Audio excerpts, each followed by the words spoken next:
10가지 재앙이 나오죠. 10가지 재앙. 우리 여기 뭐 칠판에 적어가지고 같이 한번 보겠습니다.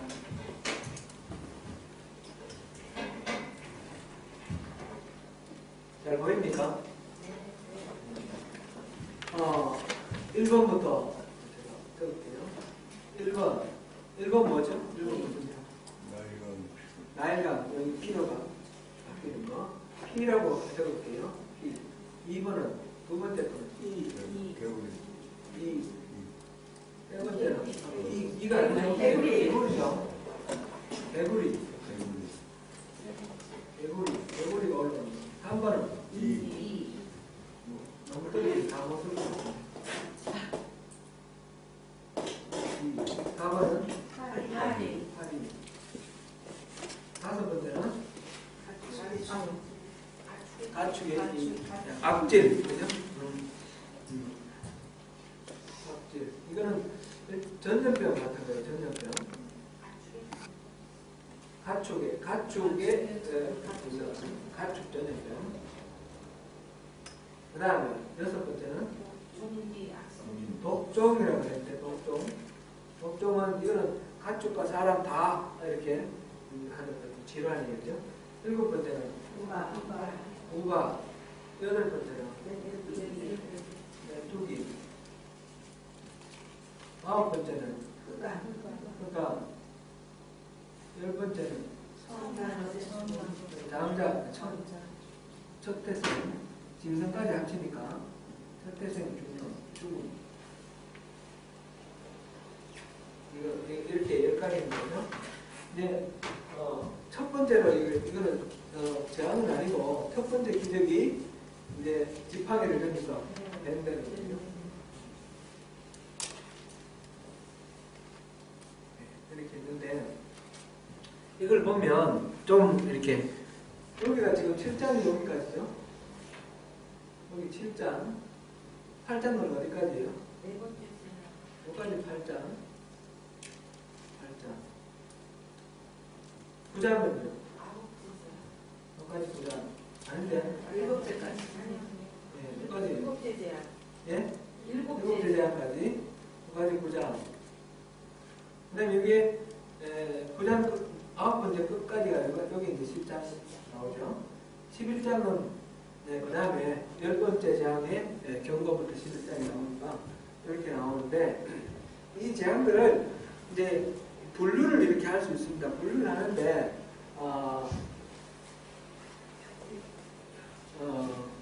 이 피가 나일강이 피되는 거, 나일강에서 개구리 올라오는 거, 이거는 나일강과 관련된 거예요, 그죠? 그 다음에 2와 8이 이거는 곤충이에요, 그죠? 곤충. 악질, 독종, 이거는 하나의 질환이에요, 질환, 그죠? 병, 이런 거. 이거 뭐, 그냥 한번 보면 됩니다, 이거. 굳이 여기 다 보면, 사진 찍으시고, 뭐 기억하려면 일부러 했을 수도 있고. 우박과 메뚜기, 이거는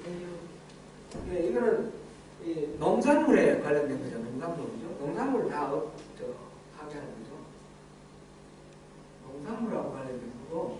그 다음에, 흑암하고 첫태생 죽는 거, 이거는, 죄에 대한 대가, 죄의 상태와 결과, 이렇게 이제 표현을 했는데, 죄라고 표현하죠. 그래서 흑암, 완전히 절망 상태 되는 거. 첫태생 죽는 거, 이거 두 개 다가 절망으로 가지는 그런 경우예요. 이렇게 나누기도 하는데, 좀 뭔가 좀 부족한 것 같습니다. 조금 그런 것 같기도 하고 또 이렇게도 나눕니다. 이렇게 나누기를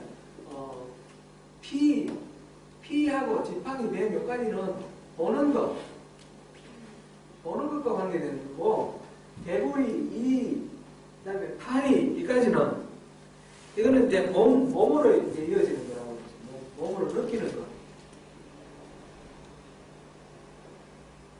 몸으로 느끼는 거.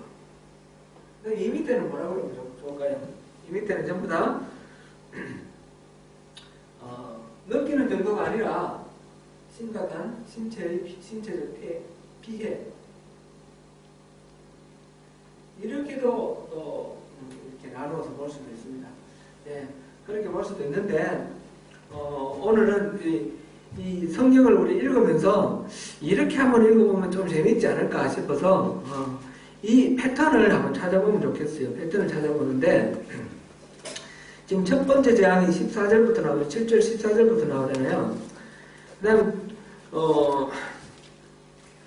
1절만 읽어보세요. 그러니까 맨 앞에 한 절만 읽어보세요. 2절. 자, 14절 15절 읽어봅니다. 시작. 여호와께서 모세에게 이르시되 바로의 마음이 완강하여 백성 보내기를 거절하는도다. 아침에 이르는 바로에게로 가라. 보라, 그가 물 있는 곳으로 나오니 너는 나일 가까이 서서 그를 맞으며 그 뱀 되었던 직성이를 손잡고. 예, 그리고 둘째 장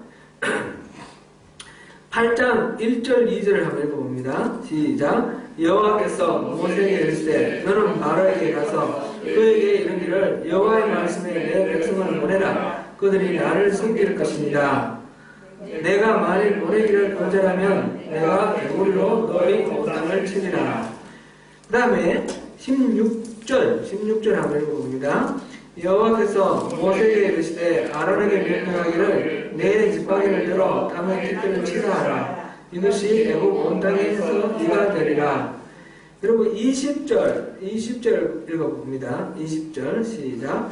여호와께서 모세에게 이르시되 아침에 일찍 일어나 바로 앞에 서라. 그가 물 있는 곳으로 나오리니 그에게 이르기를 여호와께서 이와 같이 말씀하시기를 내 백성을 보내라. 그러면 그들이 나를 섬길 것이니라. 9장 1절 읽어봅니다. 여호와께서 모세에게 이르시되 바로에게 들어가서 그에게 이르라. 이브리 사람의 하나님 여호와께서 말씀하시기를 내 백성을 보내라. 그들이 나를 섬길 것이니라.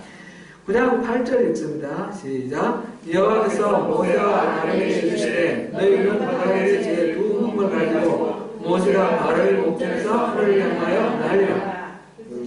그 다음에 13절 읽어봅니다. 시작. 여호와께서 모세에게 이르시되 아침에 일찍 일어나 바로 앞에 서서 그에게 이르기를 이브리 사람의 하나님 여호와의 말씀에 내 백성을 보내라. 그들이 나를 섬길 것이니라. 아멘. 그 다음에 10장 1절을 읽어봅니다. 시작. 여호와께서 모세에게 이르시되 바로에게로 들어가라. 내가 그의 마음과 그의 시각의 마음을 완강하게 하면 나의 백성을 그들 중에 모이기 위함이며. 그 다음에 21절 읽어봅니다. 여호와께서 모세에게 이르시되 하늘을 향하여 내 손을 내밀어 애굽 땅에 흑암이 있게 하라. 곧 더듬을 만한 흑암이니라. 지금 9째 재앙까지 읽었거든요. 첫 시작하는 부분을 읽었고 10째 재앙은 지금 안 했습니다. 넘어갑니다. 일단 오늘 여기까지만 가는 게 제 목표니까. 지금 이 9개 재앙을 첫 구절을 읽었는데 뭔가 패턴이 느껴져요? 박정윤 집사님이 캐치하신 것 같아요. 한번 말씀해 보세요. 여호와께서 모세에게 이르시되, 예, 그거는 다 있는 거죠. 예, 예, 모세와 아론에게도 이르시기도 하고 모세에게만 이르시기도 하고 이거는 이제 다 똑같이 있습니다. 일정에. 그런데 그 다음에 뭐가 있는지 한번 보십시오. 이제 이게 경고가 있느냐 없느냐 그게 차이가 납니다. 경고가 첫 번째에서는 어떻게 되어 있습니까? 첫 번째 재앙은 여호와께서 모세에게 이르시되 바로의 마음이 완강히 백성 보내기를 거절하는도다. 아침에 너는 바로에게로 가라. 보라, 그가 물 있는 곳으로 나오리니 너는 나일 강가에 서서 그를 맞으라. 여기서 이 첫 번째는 아침에 바로에게로 가라. 그리고 물 있는 곳 이런 말이 나와요. 그 다음에 두 번째로 가면 개구리 재앙 들어가면 개울에 대한 그러면 여호와께서 모세에게 이르시되 너는 바로에 가서 그에게 이르기를 여호와의 말씀에 내 백성을 보내라. 아침에 그런 말 없죠. 그들이 나를 섬길 것이라. 너는 바로에게 가서 물 있는 곳을 물만 써놓고요. 두 번째는 바로에게 바로 가서 이렇게 나와요. 그 다음에 세 번째는 셋째 장 뒷거리 2가 되는 거. 여기는 한번 봅니다. 여기는 경고가 있습니까 없습니까? 바로에게 말하는 거. 여호와께서 모세에게 이르시되 아론에게 명령하기를 내 지팡이를 들어 땅의 티끌을 치라 하라. 그러니까 바로에게는 경고를 안 합니다. 그죠? 경고 안 합니다. 경고가 없습니다. 그 다음에 넷째 장 8이 여기서 보면 여호와께서 모세에게 이르시되 아침에 일찍 일어나 바로 앞에 서라. 그가 물 있는 곳으로 나오리니. 그렇죠? 그건 아침이라는 말 나오고 물 있는 곳으로 나오는 그 말이 나오고요. 그 다음에 다섯째 장 보면 여호와께서 모세에게 이르시되 바로에게 들어가서 그에게 이르라. 아침 말 없고요. 바로 들어가라. 이렇게 되는 거죠. 이거 자체가 영적으로 큰 의미가 있는 건 아니에요. 그러니까 이거는 성경을 읽을 때 그냥 읽으면 너무너무 지루하고 따분해요. 근데 이런 변화를 보면서 읽으면 재미있습니다. 민수기 읽으면 여러분 신납니까? 좀 지루합니까? 숫자가 계속 어느 집합 몇 명, 어느 집합 몇 명 지루하죠? 거기 아라비아 숫자를 적어보십시오. 적어보고 민수기는 2번 나오잖아요. 앞에 한 번 인구조사, 뒤에 마지막에 인구조사 나오는데 비교를 한번 해보세요. 어디가 늘었고 어디가 줄었는지. 그럼 합산을 해보세요. 그리고 이제 행진하는 진행 방향에 따라서 어떻게 되는지 그런 거 이렇게 적어보면 그게 재미가 있습니다. 그러다 보면 지루하지가 않아요. 레위기 같은 경우도 이게 지금 전부 이렇게 똑같은 말이 계속 반복되잖아요. 번제하고 뭐하고 할 때, 그죠? 속죄제, 속건제, 뭐 양일 때는 어떻고 뭘 때고 그거를 비교를 해보세요. 도표를 가지고. 소를 잡을 때는 어떻고 양을 잡을 때는 어떤지 그런 거를 비교를 해보면 지루하지 않습니다. 이거는 오늘 제가 이거 말씀드리는 이거 자체에 큰 영적 의미를 저는 발견하지 못했어요. 그게 아니라 성경을 읽을 때 이렇게 읽으면 재미가 있다. 지루하지 않고 그리고 거기서 또 의외로 또 새로운 것을 또 발견할 수 있다. 그런 것을 봅니다. 이거는 분명히 기록할 때는 의도적으로 이렇게 배치를 했습니다. 기록하는 사람은 그냥 아무렇게 하다 보니까 우연히 된 게 아니고 의도적으로 이렇게 했습니다. 그 의도 그대로 100% 우리가 다 캡처할 수는 없지만 그러나 여기에서 뭔가 우리가 흥미를 유발할 수 있는 그런 것들이 있기 때문에 이렇게 말씀드립니다. 이거는 바로에게 바로 말하고 그 다음에 독종 여섯 번째 제안은 경고가 없죠. 바로에게 경고하는 거 없이 바로 직접 들어갔습니다. 그죠? 그 다음에 일곱 번째 우박은 어떻게 됩니까? 아침에 나옵니다. 그죠? 아침에. 근데 여기는 물 있는 데로는 말은 없고 바로 앞이라고 나왔고요. 그 다음에 메뚜기 제안은 어떻습니까? 바로에게 가는 거예요. 그죠? 바로에게 가는. 그 다음에 허감은 아홉 번째 허감 21절은 어떻습니까? 경고 없이 바로 들어갈 거예요. 그죠? 이게 하나의 패턴이에요. 이제 이게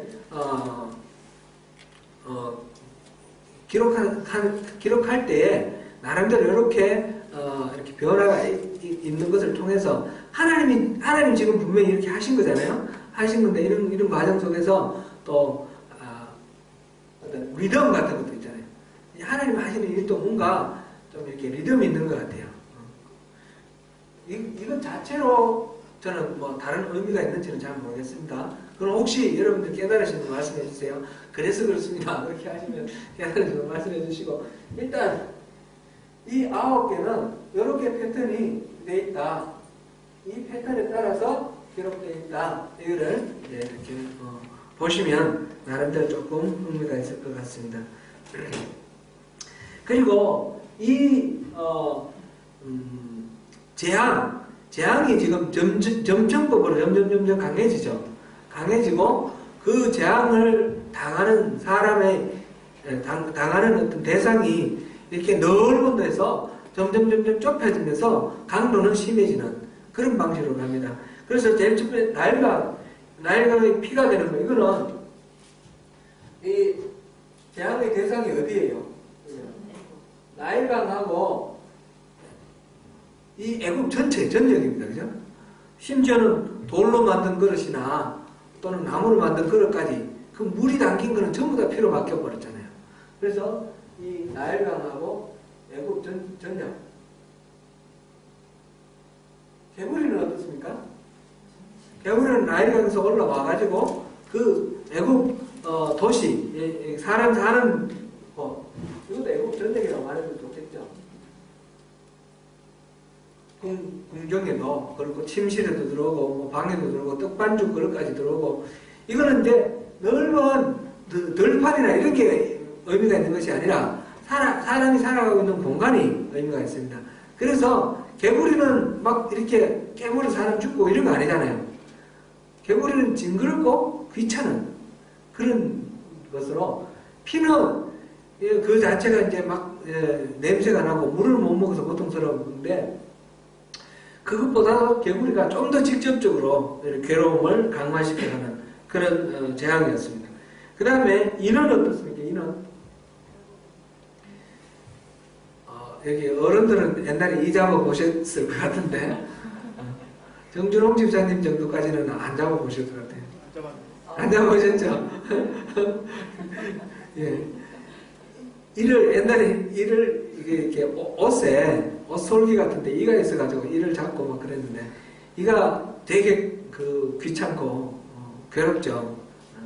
근데 이게 꼭 우리가 겪었던 그 인지 아니면 또 다른 어떤 것인지 모르겠어요. 목이다 뭐 이렇게도 말하고 하는데, 어쨌든 이거는 치명적으로 뭐 병을 유발한다든지 아니면 뭐 죽는다든지 그런 건 아닌데 못 견디게 괴롭게 만드는 그런 재앙이었어요.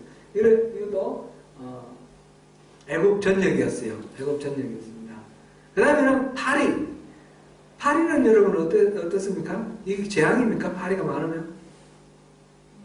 잠잘 때 막 이렇게 막 앉아가지고 간질해서 잠을 못 자서 괴롭고, 뭐 먹으려면 이렇게 해쳐버리고 먹으면 되잖아요.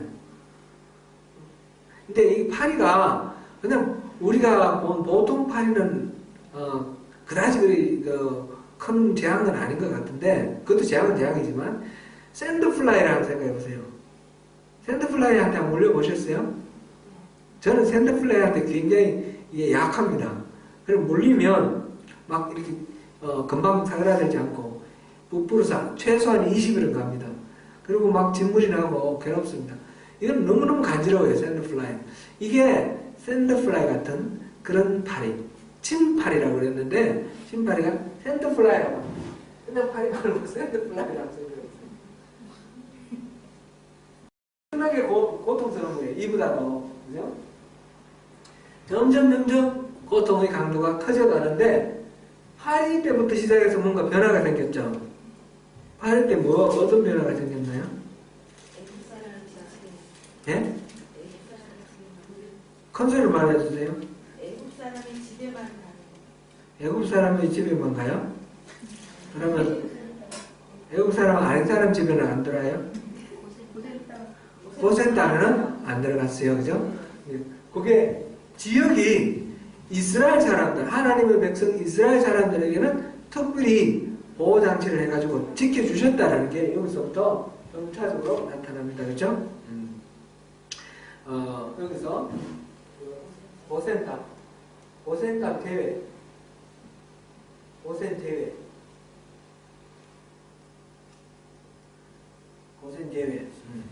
그렇게 됐습니다. 그리고 그 피해자는, 요거는 이는 피해 대상은 누구예요? 사람과 가축, 그죠? 파리는 여기에 특별하게 뭐가 돼 있나요? 사람, 그죠? 여기는 사람인 것 같아요. 사람. 그 다음에 여기는 고센 땅을 제외하고 파리는 이집트만 이렇게 갔다. 이렇게 볼 수가 있습니다. 그리고 뒤에는 이런 식으로 이제 패턴이 되어가지고 이렇게 쭉 나오는 거니까 뒷부분은 다시 또 당해서 그곳에 가서 이제 살펴보기로 하고요. 현재까지 해서 또 조금 더 보겠습니다. 피가 나일강이 피가 되었을 때에 이게 이제 대수롭지 않게 여겨졌습니다. 나일강을 전부 피로 만들었는데 이걸 대수롭지 않고 그냥 그까짓 것 이렇게 생각을 했는데 그건 근거가 어디 있죠? 뭘 보니까 그렇습니까? 이 사람들이 대수롭지 않게 생각한 것 같아요. 이 애국의 마술사, 이 여술사들이 자기들도 이거 뭐 우리도 할 수 있어 그러면서 자기들도 그거 넣었습니다. 그죠? 할 수 있으면 그 피로 변한 거를 다시 물로 바꿔줘야 될 거 아니에요. 그렇지 않고 도로 피로 또 만들어 볼 수 있지. 재앙을 가중시키는. 그래서 이 여술사들도 여기다가 가담을 했습니다. 피에. 가담을 했습니다. 피. 그 다음에 개구리는 어땠습니까?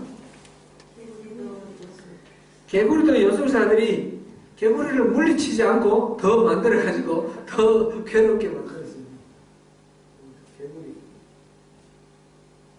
그 다음에 이는 어떻게 했습니까? 이는 자기들이 할 수가 없었습니다. 자기들이 할 수 없어서 이는 실패. 여술사 실패. 그래서 여기서 뭐라고 그랬습니까? 여술사들이 자기 여술로 그같이 행하여 이를 생기게 하려 하였으나 못하였고 이가 사람과 가축에게 생긴지라. 여술사가 바로에게 말하되 이는 하나님의 권능이니이다 하였으나 바로의 마음이 완악하게 되어 그들의 말을 듣지 아니하였으니 여호와의 말씀과 같더라. 이 앞에서는 대수롭지 않게 생각을 했는데 이가 생기는 데서부터 시작해서 이게 그냥 자연이 생기는 그런 현상이 아니구나. 이건 틀림없이 하나님의 권능 그랬는데 하나님이 하신 일이구나. 여술사들이 깨달았습니다. 그래서 여기서는 하나님의 권능. 제가 가진 성경에는 여기에 권능 앞에 번호가 붙어 있거든요. 혹시 그 주석 붙어 있는 성경이 있으세요? 권능을 다른 말 뭐라고 했습니까? 손가락이죠? 하나님의 손가락으로 만들어졌다 이 말이에요. 하나님 손가락으로. 이를 만드는데 이는 하나님 손가락. 하나님 손가락이라는 말이 하나님의 권능으로 만들었다 같은 말이 되는 거예요. 여호와 우리 주여 주의 이름이 온 땅에 어찌 그리 아름다운지요 어찌 그리 그러게요. 노래를 이거 잘 하려고 그랬는데 잊어버렸네. 주의 손가락으로 지으신 하늘 바다 이렇게 그 주의 손가락으로 그죠? 그 시편 8편 이 주의 손가락으로 이건 하나님의 권능으로 지으셨다. 그거를 문학적으로 표현을 할 때 하나님 손가락으로 지으셨다 이렇게 표현을 합니다. 그래서 여기서 여술사가 이건 하나님의 손가락입니다. 곧 하나님이 직접 일을 하셔서 만드신 것입니다. 그래서 이제 항복해야 된다. 그거를 얘기를 하기 시작하죠. 그 다음에 이게 이제 쭉 여술사들은 더 이상 자기들이 끼어서 똑같이 이렇게 만들 수가 없습니다.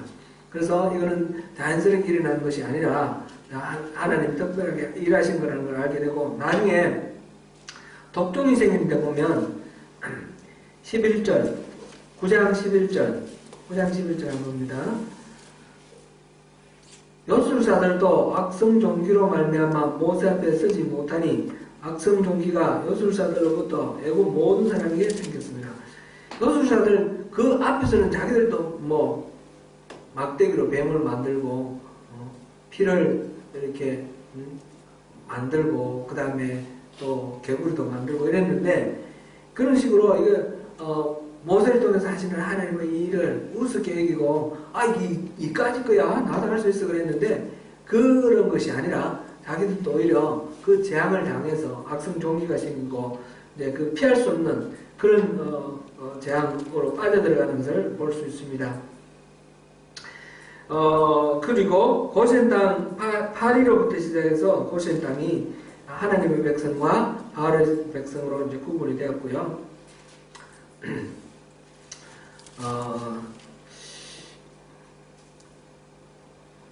그렇게 이제 패턴으로 되고 있다는 것을 보면서 우리 다시 한번 7장으로 돌아가서 한번 더 다시 보겠습니다.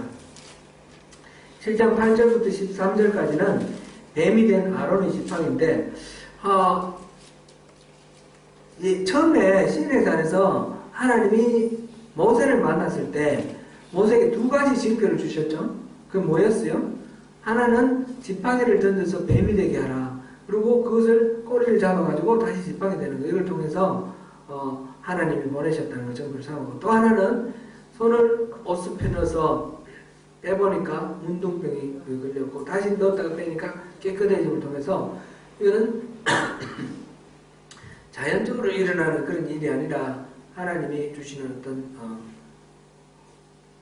특별한 능력이다. 그래서 하나님이 권위를 부어주셨어요. 그런데 여기 보니까 이제 이스라엘 사람이나 또는 바로 앞에 가서 그 지팡이를 던져가지고 그게 뱀이 되는 것을 봐야 되는데 누구의 지팡이를 던졌습니까? 아론에게 말하기를 너의 지팡이를 던지라 그랬고 12절에 보니까 아론의 지팡이, 그죠? 10절에 아론이 바로와 그의 신하 앞에서 지팡이를 던지니 뱀이 되인지라. 11절 바로도 현인들과 마술사를 부르매 그 애국 요술사들도 그들의 요술로 그와 같이 행하되 각 사람이 지팡이를 던지며 뱀이 되었으나 아론의 지팡이가 그들의 지팡이를 삼키니라. 이제 지팡이가 모세의 지팡이가 아니라 아론의 지팡이예요. 이게 뭔가 좀 문제 있는 거 아니에요?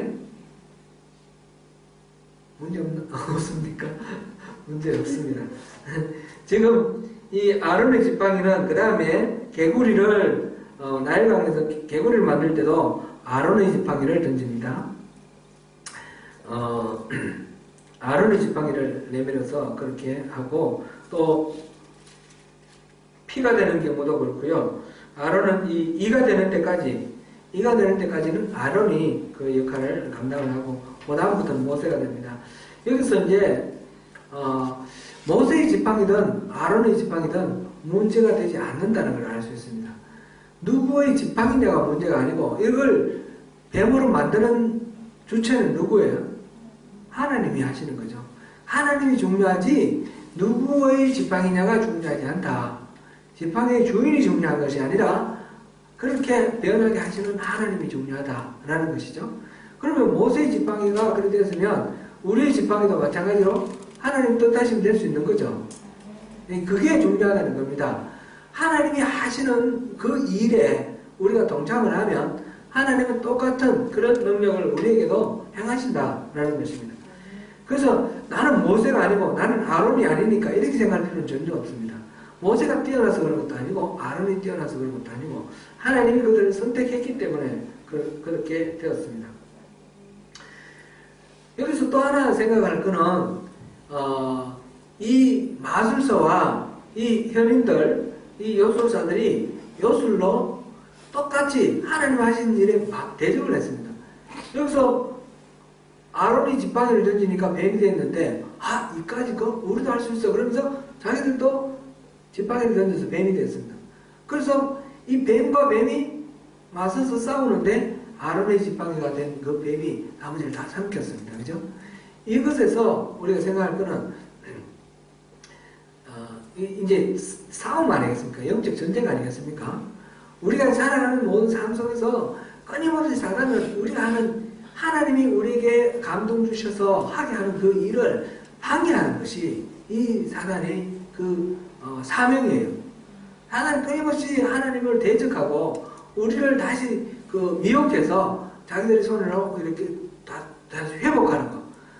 우리가 이제 구원받아서 벗어났는데 다시 그쪽으로 그 구렁텅이로 끌어들이는 거. 그게 사단의 목표 거라는 거죠. 그게 사명이라는 거죠. 그래서 우리가 살아가는 모든 삶 속에서는 끊임없이 이 영적 전쟁이 있다는 것을 우리가 의식을 해야 되는데, 우리가 그걸 잘 잊어버려요.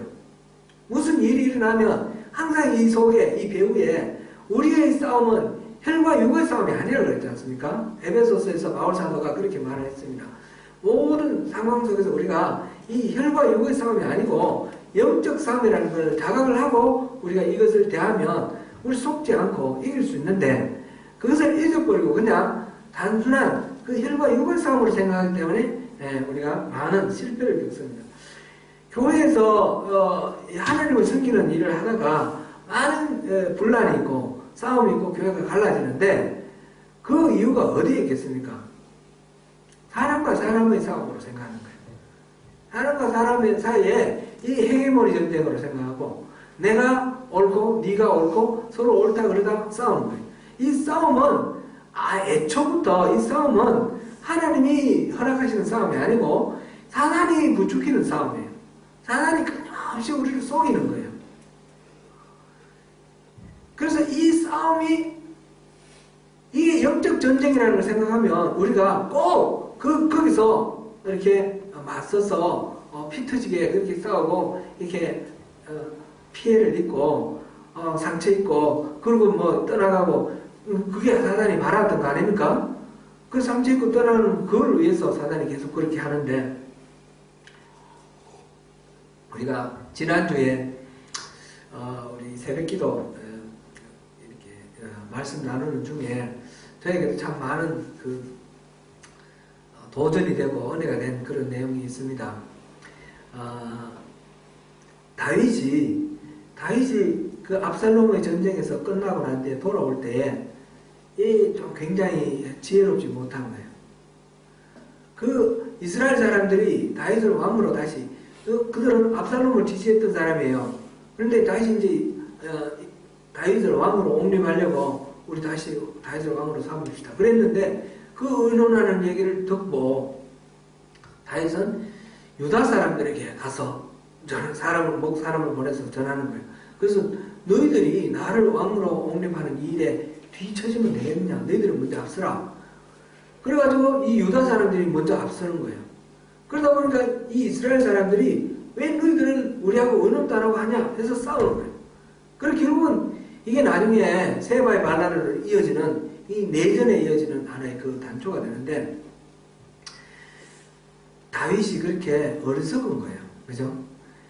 그러니까 이 전체 이스라엘 전체의 왕이 되었는데, 전체 왕으로 지금 한 30년 이상 통치를 해왔는데, 지금 압살롬 아들의 그 반란을 일으켜서 그 쫓겨났다가 다시 돌아올 때는 자기가 처음 왕이 됐을 때 헤브론에서 왕으로 세워졌던 그 유다를 자기의 정치적 기반으로 삼고, 이들을 통해서 내가 전체를 안정화시키겠다라는 그런 생각을 하고 이들을 자기 정치적 기반으로 이렇게 확보하는 거예요. 그게 결과적으로는 전체 왕으로서의 역할을 깨뜨리는 거죠. 잃어버리는 거죠. 그때도 이제 그런 말씀 우리 나눠봤는데, 한국의 정치 상황 보면 너무너무 답답한 게 그거예요. 대통령이 전체 대한민국의 대통령이 아니고 몇몇 그 정치 세력의 대통령 같아요. 그렇게 지지 기반을, 확관적 자기 지지 기반을 이렇게 세우려고 서로서로 이 정치적 이게 이제 민주화되면서 87년 이후에 계속해서 그 흐름이 이어져 와요.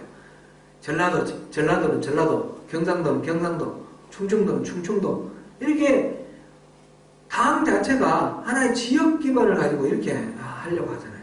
그게 참 안타깝고 어리석은 건데, 이렇게 생각해보면 교회도, 많은 교회에서 리더들이 자기의 어떤 정치 기반, 이를테면 이제 목사가 내 목회를 편안하기 위해서 내 등 뒤에 빵빵한 사람 몇 사람을 세워놔야 돼. 그래가지고 자기의 지지 기반을 자꾸 만들려고 그러는 거예요. 그러다 보니까 이 교인들 사이에 갈등을 조장하고 이렇게 싸움을 붙이는 거예요. 죄 없는 교인들이 나중에 서로 싸우고 그러다가 상처 입고 나가거든요. 참 리더가 이게 참 분별이 있어야 되는데 그러지 못하다. 그런 다윗을 보면서 안타까움을 느꼈고요. 저 또한 그런 잘못을 저지르지 않도록 정말 깨어 있어야 되겠다 그런 생각을 다시 했고요. 그와 동시에 그때 이스라엘이 다윗의 이 행동에 대해서 상처로 반응하잖아요. 사실은 다윗이 그럴 만도 해요. 또 어떻게 보면 왜냐하면 자기들은 반란을 일으킨 사람들이잖아요. 압살롬의 패에 붙었던 사람들 아니에요. 다윗이 와서 징계를 하고 죽여도 할 말이 없는 사람들 아니에요. 그런데 자기들이 왕으로 세우려고 하는 그 주도권을 유다 지파에 뺏겼다고 지금 막 화를 내는 거 아니에요. 다윗이 현명하지 못했지만 이스라엘 사람들도 이게 상처로 반응하는 것이 결국은 이 사단은 싸움을 붙이는 게 자기 주 목적인데 사단에게 속아 넘어간 거예요. 이게 이스라엘 사람들의 어리석임이고 그 과정에서 또 다윗은 요압을 의도적으로 배제를 해요. 요압을 배제하고 압살롬의 군사령관을 했던 아마사를 군사령관으로 세우고 그 다음에 세바의 반란이 일어나니까 아마사는 자기 능력이 없어서 감당 못하고 요압은 시키기 싫고 그러니까 요압의 동생 아비새를 시켜서 군사령관으로 그렇게 임명해서 가서 싸우라 그럽니다. 근데 이게 안 된단 말이죠. 그래서 요압이 실질적으로 그 아마사를 죽여버리고 요압이 군사령관이 되어서 그 세바의 반란을 진압을 하거든요. 그러니까 다윗에게 그 안정을 주고 다윗에게 충성을 했는데 그 과정 속에서 다윗이 이 요압을 멀리하는 거예요. 일부러 의도적으로 누가 봐도 불공평하게 요압을 배제하고 그 다음에 요압은 자기의 어떤 정치적 목적을 위해서 이렇게 다윗에게는 굴종하는 것 같이 보이지만 다윗의 뜻대로 하지 않고 자기의 의도대로 해버리고 근데 그게 결과적으로 이제 나중에 아도니아의 반란에까지 이어져 나가는 그런 것을 보면서 계속 속고 있는 거예요. 계속 모두가 다 속고 있습니다. 여기서 제일 큰 문제는 속는데 어떻게 속느냐? 이 사단이 이 사람들의 그 싸움을 이 영적 전쟁으로 보지 못하게 만들고 서로 혈과 육의 싸움으로 만들어버리는 그런 가장 중요한 키가 어디에 있느냐는 거죠. 그거는 옳고 그름입니다. 네가 틀렸어. 이거 분명히 다윗이 잘못한 게 있잖아요. 잘못한 거 그걸 가지고 공격하게 하고 또 이스라엘이 잘못한 걸 그걸 공격하게 하고 요압이 잘못한 거 그렇게 부탁해서 압살롬을 죽여버리는 거 이런 거 있잖아요. 그런 거 분명히 봐서 객관적으로 봐서 옳고 그름이 있습니다. 옳고 그름 그 판단할 수 있는 근거들 그걸 가지고 붙들고 내가 옳고 너는 그러다 이렇게 했을 때 결과가 어떻게 나오느냐. 결과는 사단에게 속임당해서 서로 힘을 모아야 될 이 그 이스라엘의 모든 그 백성들이 동족들이 서로 싸우고 그 수많은 백성들이 거기서 피를 흘리고 죽고 그리고 속으로 겉으로는 평화가 오지만 속으로는 골마가지고 언제든지 기회만 나면 이게 폭발할 반역을 일으킬 만한 그런 내 마음속에 있는 앙심을 품고 이런 식으로 이렇게 포장되어 가지 않습니까? 이게 사단이 일하는 방법이다. 그런 생각이 듭니다. 지금 우리 여기서 이제 뱀이 서로 싸우는 걸 통해서 영적 전쟁이 우리 현실 속에 언제나 있다는 거 우리가 생각을 하고 우리가 이 영적 전쟁에서 지지 않기 위해서는 우리가 뭘 염두에 둬야 하는가? 모든 기준을 하나님의 관점에서 지금 하나님이 지금 하시려고 하시는 일이 방향이 어느 쪽으로 가고 있는가? 그걸 기준으로 보면 괜찮은 거예요. 우리가 올바로 판단할 수 있는 거예요. 하나님은 수많은 허점과 약점, 허물이 있지만 다윗을 통해서 다윗의 자손에게 예수를 태어나게 하실 그런 계획을 가지고 이 인류를 구원하는 그 구속사의 한 매듭으로 다윗을 선택을 하신 거예요. 그래서 다윗을 통해서 이 일이 진행되도록 흘러가고 있는 거예요. 그리고 요압은 그걸 모르기 때문에 다윗이 하고 있는 어떤 판단에 잘못된 거 그것을 계속해서 거슬러서 성경 인물 이렇게 연구하는 그런 책들 중에 이렇게 다윗에 대해서 연구하는 거 보셨습니까? 요압에 대해서 요압에 대해서 영광을 보셨습니까? 저는 못 봤습니다. 요압은 그렇게 충성스럽게 이스라엘의 그 강대국 만들어가는 그 과정에서 큰 공을 세웠음에도 불구하고 요압은 버려진 존재예요. 요압은 끊임없이 다윗을 거슬렀고 그래서 버려진 존재가 됩니다. 그의 선택과 그의 판단이 옳았던 게 많습니다. 다윗보다도 훨씬 더 옳았던 게 많습니다. 그러나 그것이 답이 아니라는 거죠. 다윗은 하나님의 구속사의 중요한 매듭이고 그 하나님이 일하시는 그 과정에 동참한 사람이 다윗이고 그게 대적한 이 요압은 결국은 하나님께 대적한 그런 결과가 되었습니다. 우리가 영적 전쟁을 분별하면서 이것이 하나님께서 지금 뭘 원하시는 건가? 하나님이 내게 어떤 걸 원하시는가? 이걸 계속 보면 사단이 지금 우리 싸움을 붙이는데 하나님은 그거를 이렇게 극복하고 포용하고 이기기를 원하시는구나 하는 하나님의 마음을 알게 되고 하나님의 교회를 세우게 되는 겁니다. 우리가 앞으로 그런 일들은 얼마든지 있습니다. 과거에도 그런 일이 많았고요. 그래서 여러분들이 다 상처있고 힘든데 그거를 원수 갖고 복수하는 그런 마음을 갖고 있으면 우리는 영원히 일어날 수가 없습니다. 그 속에서 어떤 교훈을 얻어야 됩니다. 그 속에서 하나님은 왜 우리가 이런 어려움을 겪게 되고 내가 왜 이렇게 피해를 입은 그런 피해자가 되었는가? 그거는 내가 잘못해서 그런 건 꼭 그런 의미는 아닙니다. 내가 잘했을 수도 있고 잘못했을 수도 있고 다만 앞으로 우리가 갈 때 어떤 흐름을 타야 되는가 하는 것을 우리가 발견할 수 있는 그런 지혜가 있어야 되겠습니다. 하나님의 구속사에서 우리가 어느 편에 쓸 건가? 하나님이 내 편 되기를 바라는 것이 아니라 내가 하나님 편에 언제나 이렇게 서도록 그렇게 해야 됩니다. 이 영적 전쟁이라는 것을 늘 염두에 두면서 우리가 살아가면 좋겠습니다. 오늘 이거 9번까지 다 하려고 했는데 지금 첫째도 못 들어가고 지금 시간이 많이 됐습니다. 첫째까지만 하겠습니다. 오늘은. 그러면 이 패턴을 했으니까 패턴은 전체 그림 그려졌죠? 그려졌으니까 다음에 이렇게 보시기 쉬울 것 같고요. 오늘 첫째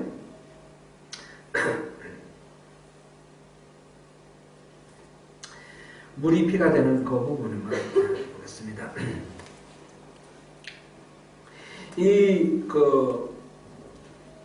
나일강은 우리가 흔히 문명의 발상지가 나일강인데 생명의 젖줄기 이렇게도 표현을 합니다. 나일강 주변에는 뭐가 있습니까? 나일강 주변에는 뭐가 있습니까? 사막이 있습니다. 사막. 그죠? 나일강 주변은 전부 사막입니다. 나일강 주변에는 비가 오지 않아요. 그래서 이집트 혹시 가보셨습니까? 그거 그냥 사막이에요. 사하라 사막. 이쪽 끝이잖아요. 그죠? 사하라 사막. 사막인데 이 나일강 상류 쪽 이디오피아 있는데 그쪽에서 비가 내린 것이 그 비가 이 나일강을 통해서 내려옵니다. 그 나일강 내려오면서 강가에 풀이 자라고 나무가 자라고 그 속에 메뚜기도 자라고 그 속에 새도 자라고 그런 생명체를 바탕으로 해서 사람이 살게 된 거 아닙니까? 그리고 나일강에는 해마다 봄남 이 홍수가 있어요. 그리고 저 이디오피아 쪽에 있는 그쪽 황토를 이렇게 쓸고 내려와서 여기가 이제 평지가 되어서 물의 속도가 느려지니까 그 흙을 이렇게 갖다 불어넣고 물이 흘러나가는 거죠. 그 흙이 비옥한 황토입니다. 그 흙 위에 뭔가 이렇게 농사를 지면 농사가 아주 기름진 흙이라서 잘 됩니다. 그래서 그 범람한 땅에 물길을 만들고 또 이렇게 뚝을 만들고 이게 이제 청량술이 발달하고 그래서 이집트 문명이 그렇게 또 이루어지지 않습니까? 그래서 관계, 수로 만들고 이런 거 도로 만들고 이런 것 때문에 천문학과 그다음 청량술 이런 것들이 학문이 발달하고 그래서 나중에 이제 피라미드 같은 그런 거 만들 수 있는 그런 것도 생기고 이런 것들이 나의 강이 그렇게 모든 생명의 젖줄이 되는 그런 귀중한 그런 물을 공급해주기 때문에 그렇습니다. 그래서 이집트 사람들은 나일 강을 신으로 생각했습니다. 이 누라는 그런 신, 그리고 오시리스라는 신, 또 하피라는 신, 이런 신들, 가장 기본적으로는 이 오시리스 신이고 하피 이런 신들이 있는데, 이 신들이 다 나일강 신이에요. 나일강 신. 그래서 이들을 막 섬겼습니다. 섬겨서. 그래서 이들이 생명의 근원이다. 이들이 생명의 근원이다. 나일강이 없으면 우리 죽고 나일강이 있으면 산다 그랬는데, 지금 그 나일강의 물을 어떻게 했습니까? 하나님이 피로 만들었습니다. 단순히 색깔만 빨갛게 만든 것이 아니죠. 이 물 전체의 성질을 바꿔버렸습니다. 그래서 물고기가 그걸 먹던 물고기가 다 죽어서 오르고, 그래서 생명의 근원이라고 믿었던 이 신, 나일강 신, 나일강 신도 이것도 그냥 하나님의 손에 그냥 만들어진 피조물이 하나다. 이걸 보여주는 거죠. 피를 만드는 것 통해서. 그래서 하나님이 진짜 주인이시고, 하나님이 진짜 생명의 주인이시고 근원이시다라는 것.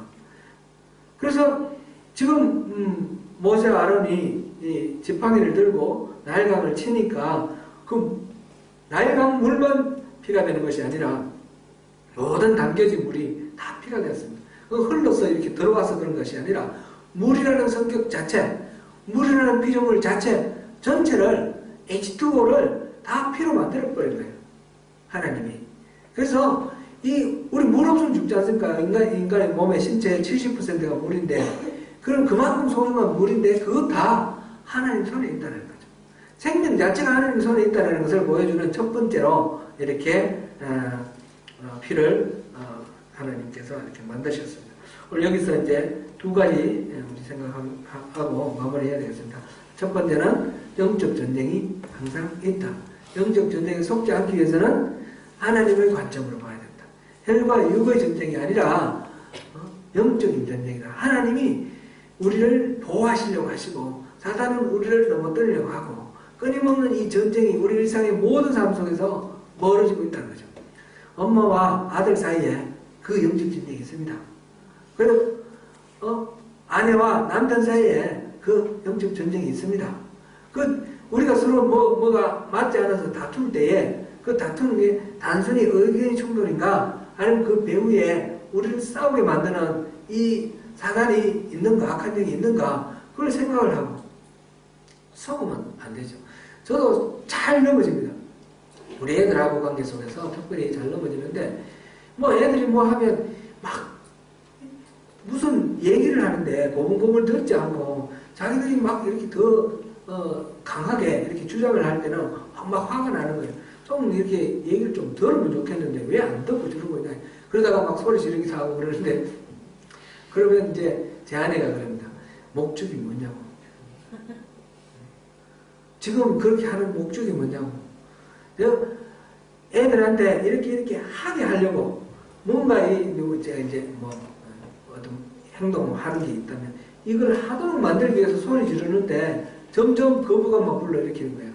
그래서 하지 말고 할 수 있도록 분위기를 만들어주라. 그래 제가 이제 또 잘못했다. 아빠가 화를 내서 미안하다. 그리고 구태를 합니다. 이제 이게 그런 거 아니겠습니까? 우리가 단순히 내 의사가 관철되는 것만 생각하면 싸울 수밖에 없습니다. 근데 내 의사가 관철되는 게 목적이 아니라 하나님 뜻이 이루어지는 게 목적 아니겠습니까? 하나님 뜻이 이루어지기 위해서는 내 의사가 관철될 수도 있고 묵살될 수도 있고 짓밟힐 수도 있다. 이거를 각오를 하고 하나님의 뜻을 우리가 볼 수 있는 그런 안목을 구하고, 그렇게 할 때 우리 영적 전쟁에서 승리하는 그런 승리자가 될 것입니다. 그리고 이 모든 것들의 주인은 우리 주 하나님, 우리 하나님이시라는 것을 다시 한번 고백하면서 오늘 여기까지 하겠습니다.